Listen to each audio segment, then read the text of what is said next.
Bhojpur encounter case, 2 दरोगा और कई पुलिसकर्मी सस्पेंड। नमस्कार, आप देख रहे हैं सिटी पोस्ट लाइव। मैं हूं सृष्टि राज। बिहार के भोजपुर जिले के बिलौटी गांव में पुलिस कार्रवाई के दौरान घायल हुए एक युवक की मौत होने के बाद इलाके में तनाव का माहौल बन गया था और गुरुवार सुबह बड़ी संख्या में ग्रामीण सड़क पर भी उतर आए थे। शव को रखकर आरा बक्सर 4 लेन जाम भी कर दिया गया था। लोगों ने पुलिस के खिलाफ नारेबाजी करते हुए पूरे मामले की निष्पक्ष जांच की मांग की थी। सड़क जाम होने से दोनों तरफ वाहनों की लंबी कतार लग गई और यात्रियों को घंटों परेशानी भी झेलनी पड़ी। लेकिन इस पूरे मामले में जो है वो एनकाउंटर को लेकर बड़ी कहानी सामने आई है। आइए जानते हैं क्या है पूरी कहानी। इसके बारे में विस्तार से हमारे साथ मौजूद हमारे सहयोगी पत्रकार रवि सर से। सर, एनकाउंटर की पूरी असली एनकाउंटर स्टोरी क्या है? देखिए, आपको पता है कि 2 दिन पहले से ही सोशल मीडिया पर ये तस्वीरें वायरल हो रही थी और कहानी यही है कि जब सोशल मीडिया पर ये तस्वीरें आई तभी पुलिस को पता चला कि एक युवक है जो हथियार के साथ उसकी तस्वीरें वायरल हो रही हैं और कई तरह की जो बातें हैं वो सामने निकल के आ रही हैं। और ख़ासकर भोजपुर ज़िले के शाहपुर थाना क्षेत्र के जो बिलौटी गांव का जो युवक है उसी का वीडियो सोशल मीडिया पर तेज़ी से ये वायरल हुआ था। और वीडियो में भरत भूषण तिवारी नाम का जो युवक था वो कथित रूप से हथियार के साथ भी नजर आ रहा था। तो वीडियो सामने आने के बाद पुलिस ने मामले को गंभीरता से लिया और जांच के लिए भरत तिवारी के घर पहुंची भी थी पुलिस। और पुलिस उससे बातचीत कर स्थिति को समझाने की कोशिश कर रही थी, जैसा कि आप लोग तस्वीरों में भी देख रही होंगी। पुलिस के अनुसार बातचीत के दौरान युवक जो है वो अचानक आक्रामक हो गया। उसने कथित तौर पर पुलिसकर्मियों की ओर हथियार तान दिया, जिसने मौके पर तनावपूर्ण की स्थिति बन गई। उस समय पुलिस अधिकारियों और परिजनों ने किसी तरह उसे शांत कराया। हालांकि उसके बाद भी पुलिस लगातार उस पर नज़र बनाए हुए थी और आगे की कार्रवाई जो है वो कर रही थी। यानी कि आप समझिए कि जब पुलिस जब पहला वीडियो वायरल हुआ युवक का, तो पुलिस को लगा कि भाई कार्रवाई करनी चाहिए, क्योंकि आमतौर पर आप देखते होंगे कि जब भी किसी का भी अवैध हथियार के साथ जब कोई तस्वीर या वीडियो वायरल होती है सोशल मीडिया पर, तो पुलिस खुद से भी संज्ञान लेती है और ऐसे लोगों के खिलाफ कार्रवाई करती है। लेकिन जब पुलिस वहाँ पहुँची पहली बार, तो पुलिस को उसके हाव भाव से लगा कि शायद इसकी कोई मानसिक स्थिति ठीक नहीं है या फिर क्या वजह है। तो और एक तरीके से डर भी था कि युवक के हाथ में जब हथियार है तो ऐसा नहीं हो कि गोली चला दे या फिर किसी तरह का कोई ऑफेंस हो जाए। तो पुलिस को इस बात का भी डर था, इसलिए पुलिस ने पहले उसे समझाने बुझाने का प्रयास किया। और समझाने बुझाने के बाद भी जब वो नहीं माना तो उसके परिजन भी उसको समझाते रहे, लेकिन लगातार उसके तरफ से ये चीज़ें होती रहीं। हालांकि पहले दिन तो पुलिस ने उसको कोशिश किया समझाने का, लेकिन दूसरे दिन भी इसी तरह की जब वीडियो वायरल हुई उसके बाद पुलिस को सख्ती जो है वो उसके खिलाफ अपनानी पड़ी। तो बुधवार को एनकाउंटर होने की नौबत कैसे आ गई?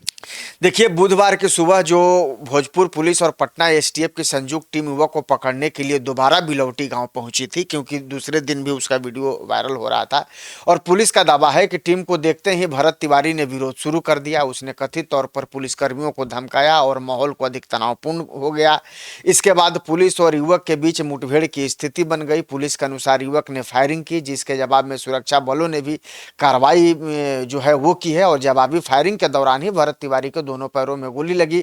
गंभीर रूप से घायल होने के बाद उसे तत्काल अस्पताल में पहुंचाया गया था और घायल युवक को पहले शाहपुर रेफरल अस्पताल में भर्ती किया गया था कि उसका वहां बेहतर इलाज हो सके, लेकिन वहां उसकी हालत काफ़ी गंभीरता को देखते हुए उसकी स्थिति को डॉक्टरों ने उसे बेहतर इलाज के लिए आरा सदर अस्पताल रेफर किया। उसके बाद फिर उसको पटना पीएमसीएच रेफर किया गया, जहाँ इलाज के दौरान उसकी जो है वो मौत हो गई। लेकिन अब जो है अब मौत के बाद कई तरह के जो सवाल हैं वो अब उठ रहे हैं। सर, तो एनकाउंटर तो लगातार रोज ही लगभग हो रही है बिहार में, लेकिन इस एनकाउंटर से इतना बवाल। देखिए, नाराजगी है और नाराजगी आपने देखा होगा कि जब आरा बक्सर 4 लेन को जाम करके जब परिजन वहां बवाल काट रहे थे, तो वहां की तस्वीरें आपने देखी होंगी और उन तस्वीरों को देख के ही आपको पता चल गया होगा कि कितना बड़ा बवाल हुआ है इस पूरे मामले को लेकर के। दरअसल देखिए, युवक के परिजनों का साफ तौर पर यह आरोप है कि पुलिस के सामने जब भरत ने सरेंडर कर दिया, भरत तिवारी उस युवक का नाम बताया जा रहा है, हालांकि अब वो उसकी मृत्यु हो चुकी है इलाज के दौरान। तो जब भरत ने सरेंडर कर दिया तब पुलिस ने उसे गोली क्यों मारी, यही आरोप लगा रहे हैं। और परिजन का यही कहना है कि वो सरेंडर कर चुका था, फिर भी पुलिस ने उसे गोली मार दी। सरेंडर करने के बाद उसे गिरफ्तार करने के बजाय गोली मार दिया गया। तिवारी की मौत के बाद गांव में आक्रोश तो फैल ही गया है। बड़ी संख्या में जो ग्रामीण थे वो शव के साथ आरा बक्सर फोरलेन पर जब उनकी मौत की सूचना मिली और शव जब उनको दिया गया तो शव लेकर के वो पहुंच गए। फोरलेन पर वो प्रदर्शन करने लगे, सड़क को जाम कर दिया और निष्पक्ष जांच की जो है उन लोगों ने आवाज उठाई है। और फिलहाल बिलौटी गांव और आसपास के क्षेत्रों में पुलिस बल की तैनाती जो है वो काफी बढ़ा दी गई है। ग्रामीण न्याय और निष्पक्ष जांच की मांग पर अड़े हुए हैं और मामले की गंभीरता को देखते हुए भोजपुर पुलिस अधीक्षक ने भी कार्रवाई करते हुए शाहपुर थानाध्यक्ष राजेश मालाकार समेत कई पुलिसकर्मियों को तत्काल प्रभाव से निलंबित कर दिया है। और शासन प्रशासन का यह कहना है कि जांच रिपोर्ट के आधार पर आगे की कार्रवाई की जाएगी। लेकिन सबसे बड़ा सवाल यह है सृष्टि यहाँ कि आखिर जिस तरीके से परिजन आरोप लगा रहे हैं कि भरत ने जब आत्मसमर्पण कर दिया था, पुलिस के सामने सरेंडर कर दिया था, तो उसको गोली मारने की क्या जरूरत थी। अब जब उसको गोली लग गई, उसको अस्पताल में भर्ती कराया गया, उसके बाद जब ये शव को लेकर के सड़क जाम हुआ और जब पूरा बवाल हुआ, उसके बाद जो वहाँ के पुलिस अधीक्षक हैं उन्होंने थाना प्रभारी और कई सिपाहियों को सस्पेंड कर दिया है, निलंबित कर दिया है, इसकी खबर आ रही है। तो इससे ही पता चलता है कि कहीं ना कहीं कार्रवाई हुई है। क्योंकि मतलब कि अगर सस्पेंशन हुई है तो मतलब कि एनकाउंटर फेक थे। ये तो पुलिस जांच कर रही है, पुलिस कहेगी। लेकिन परिजन का ये जरूर आरोप है कि जब आरोपी, ठीक है, उसने गलती की, हाथ में हथियार लेकर के उन्हें हथियार लहराया, पुलिस को चुनौती दी, ये सारे चीजें इनलीगल है, इसको माना जा सकता है। लेकिन जब उसने आत्मसमर्पण कर दिया तो अब उसको गोली मारने की क्या जरूरत थी। और देखिए, कहा यह जा रहा है कि उसके दोनों पैरों में गोली लगी थी, लेकिन सूचना यह है कि उसके पेट में भी गोली लगी थी। इसलिए देखिए, आपको सिटी पोस्ट लाइव बता रहा है ये चीज कि उसके पेट में भी गोली लगी होने की सूचना थी और शायद यही वजह थी कि उसकी मौत हो गई। लेकिन अब उसके मौत के बाद परिजन हो साफ तौर पर पुलिस पर आरोप लगा रहे हैं। हालांकि इन आरोपों से बचने के लिए शुरुआती तौर पर जो वहाँ के पुलिस अधीक्षक हैं उन्होंने थाना प्रभारी और कुछ पुलिसकर्मियों को सस्पेंड कर दिया है और इस पूरे मसले को जो है वो डैमेज कंट्रोल करने की कोशिश की है।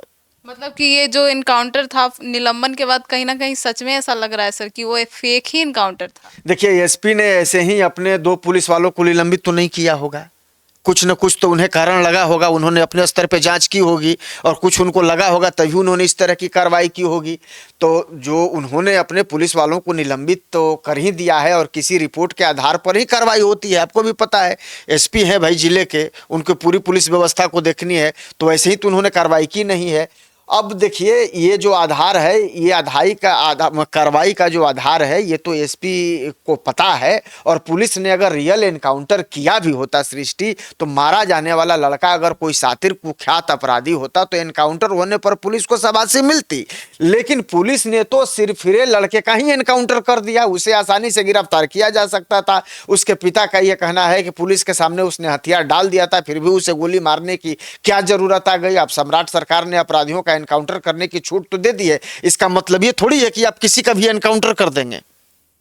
क्योंकि देखिए, एक दिन नहीं 2 दिनों से लगातार वो फेसबुक पर लाइव भी आ रहा था और उस फेसबुक के लाइव के माध्यम से आपने वो वीडियो देखा होगा तो सुना होगा कि लगातार वो ये आवाज उठा रहा था कि भाई देखिए, भ्रष्टाचार दूर होना चाहिए, जो जनता की समस्या है वो दूर होनी चाहिए, नली गली सड़क जो है वो बनना चाहिए और उसमें जो भ्रष्टाचार है उसको खत्म करना चाहिए। और कोई ऐसे जो हैं जो इस बात पर बात कर सकते हैं वैसे अधिकारी को बुलाइए। वो पुलिस वालों से लगातार लाइव में बोल रहा था।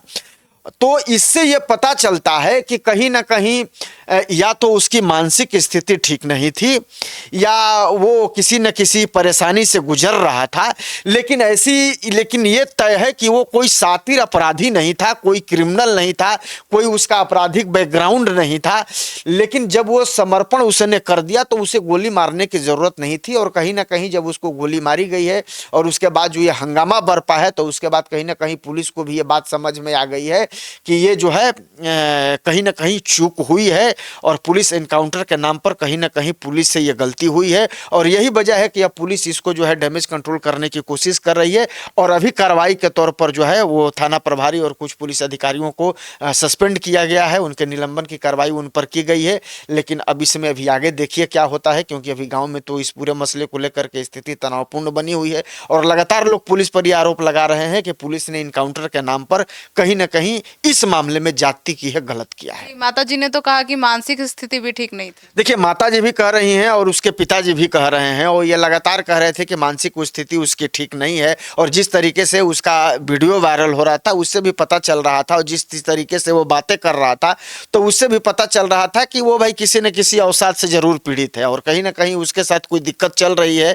हालांकि जो बातें वो कर रहा था वो जायज बातें कर रहा था, बातों से ऐसा नहीं लग रहा था कि उसके साथ कोई मानसिक स्थिति जैसी कोई बात है, क्योंकि वो तो भ्रष्टाचार मिटाने की बात कर रहा था, लोगों को कैसे सरकारी योजनाओं का लाभ मिले उसकी बात कर रहा था फेसबुक लाइव आकर के, तो तमाम तरह की बात कर रहा था। लेकिन हाँ, उससे भी कहीं चूक हुई है, उसने भी गलती की है, उसको पुलिस को नहीं ललकारना चाहिए था, पुलिस के तरफ उसको फायरिंग नहीं करनी चाहिए थी, हाथों में हथियार लेकर के इस तरह से न्यूसेंस क्रिएट नहीं करना चाहिए था।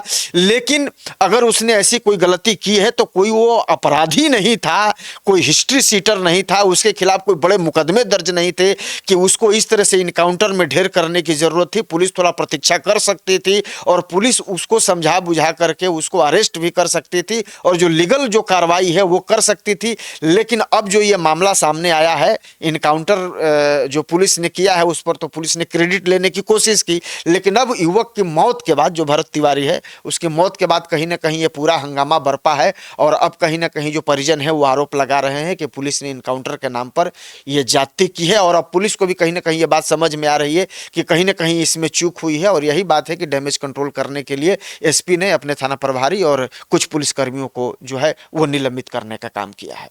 तो सुना आपने, तो अब इस पूरे खबर पर जो भी अपडेट्स आएंगे सबसे पहले लेकर आपके पास पहुंचेंगे। फिलहाल इस अपडेट पर आपकी क्या राय है जरूर बताइएगा। धन्यवाद।